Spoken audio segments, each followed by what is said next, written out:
I think also the energy supply is much more predictable. So what is your interpretation of this increase in FDIs? Do you want more FDIs? And are you pretty sure that you're going to be able to keep the security situation at this level and also further develop and improve when it comes to predictability on the energy side? Well, you know, in 2019 was the safest year in Pakistan since 9/11. And when Pakistan participated in the U.S. war on terror, the security situation deteriorated, and for a time, you know, there were bomb blasts going on, and there was no question of foreign investment coming in. There were foreign advisories from various countries, so we had a real dip in foreign, as understandable if you have a security situation that bad. So 2019 was the most, the safest year after 9/11. And that was reflected in our tourism. And between 2018 and 19, our tourism doubled in 1 year. And really, this is the great potential of Pakistan in tourism, which is untapped completely. Because Pakistan has historical tourism. It has that 5,000-year-old Indus Valley civilization, the Mohenjo-daro civilization, which is one of the oldest. Then it has religious tourism. It has some of the most sacred sites for Hinduism, Sikhism, Sufism, and then Buddhism. There's some, the center of Buddhist civilization was the Gandhara, which is north of Pakistan. So we have religious tourism. And then the mountain tourism in Pakistan, almost half the peaks, over 24,000 feet, are in Pakistan. So it is untouched as yet, and our concentration for providing jobs to people and improving the growth rate is now on tourism. In fact, without us doing anything, tourism has doubled, and people are finding it difficult to have hotels or places to stay. So we are now inviting tourism investment in tourist resorts. So maybe I'm at least one of the few Norwegians that have visited up in the Swat Valley. It's beautiful, and you also have beautiful other places. I think Swat Valley used to be the honeymoon place, even in Pakistan. Is it now also you see tourism also in these areas where the Pakistani Talibanis used to run, and you're not concerned that Pakistani Talibans can come back, and you're pretty sure that this is on safe footing? You see, in Pakistan now, virtually there's no terrorism in Pakistan, and I have to pay tribute to our security forces.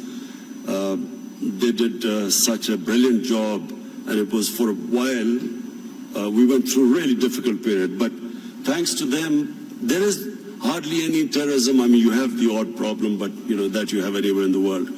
Problem now is we need peace in Afghanistan and stability. Whatever terrorism now comes into Pakistan every now and then is from Afghanistan, and that's why this peace process in Afghanistan is very important.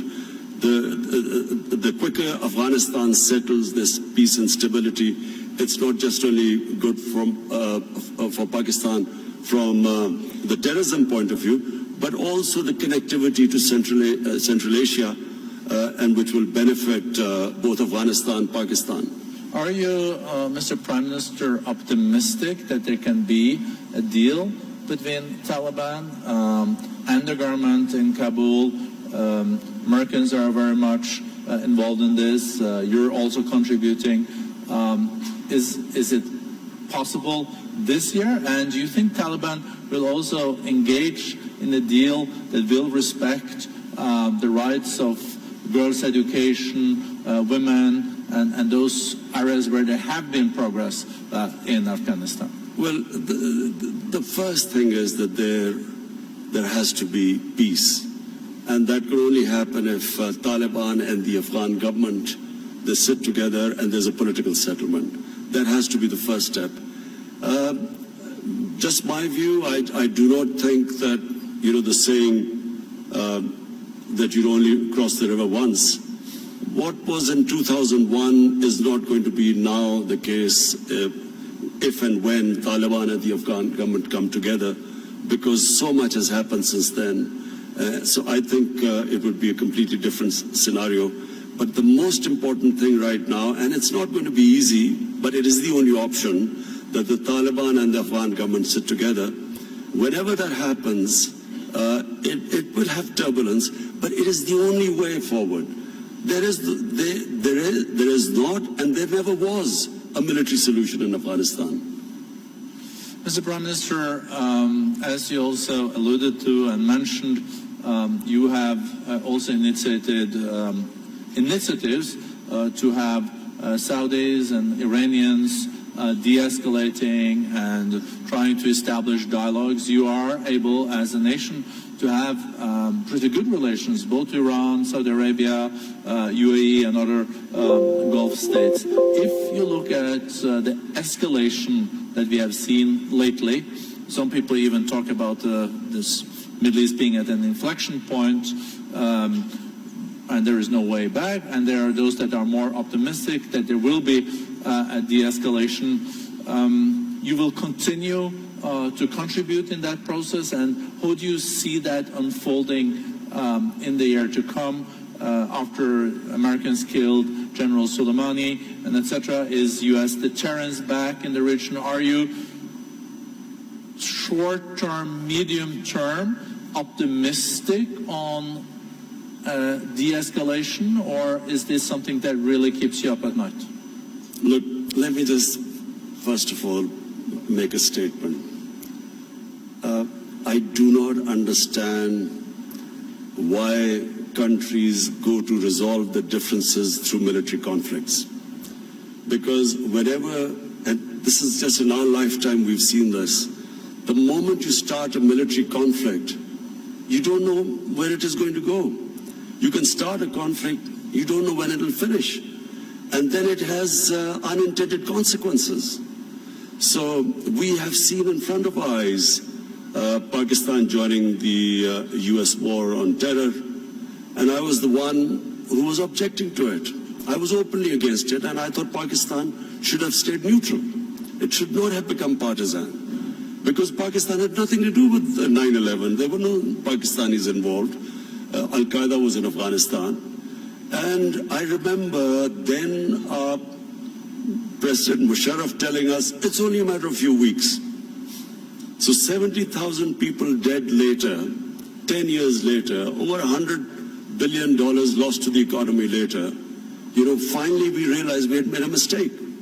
And the US said, Afghanistan, 18, 19 years of this war, and what, $1 trillion down the drain. So I do not think this is a way to resolve issues.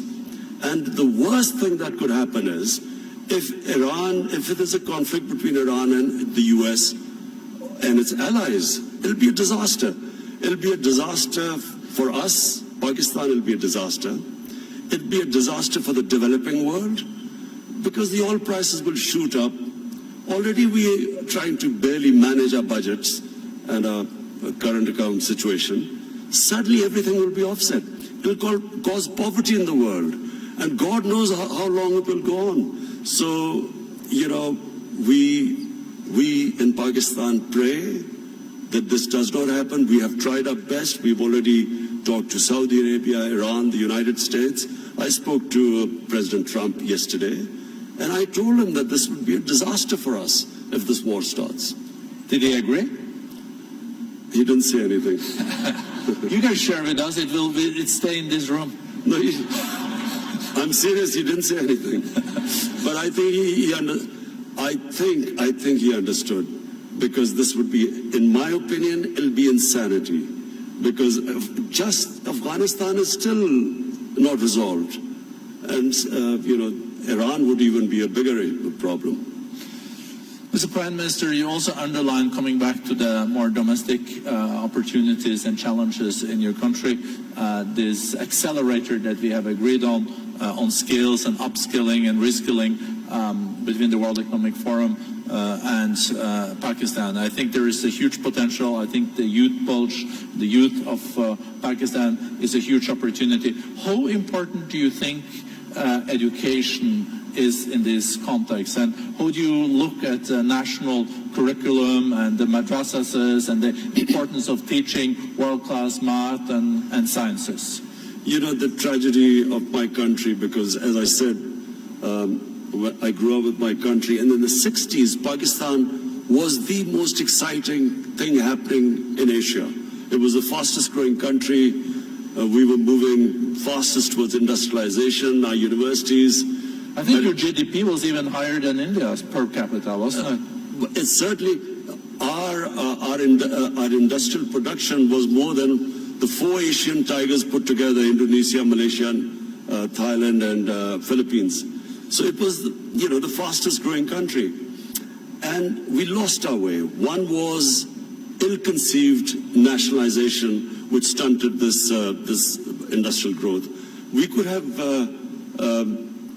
done what China did. They created wealth, and then they used the wealth to lift the bottom tier of the population. But just because the rich got richer, it didn't mean that we should have stopped, this industrialization by nationalization. We should have just had a more equitable growth.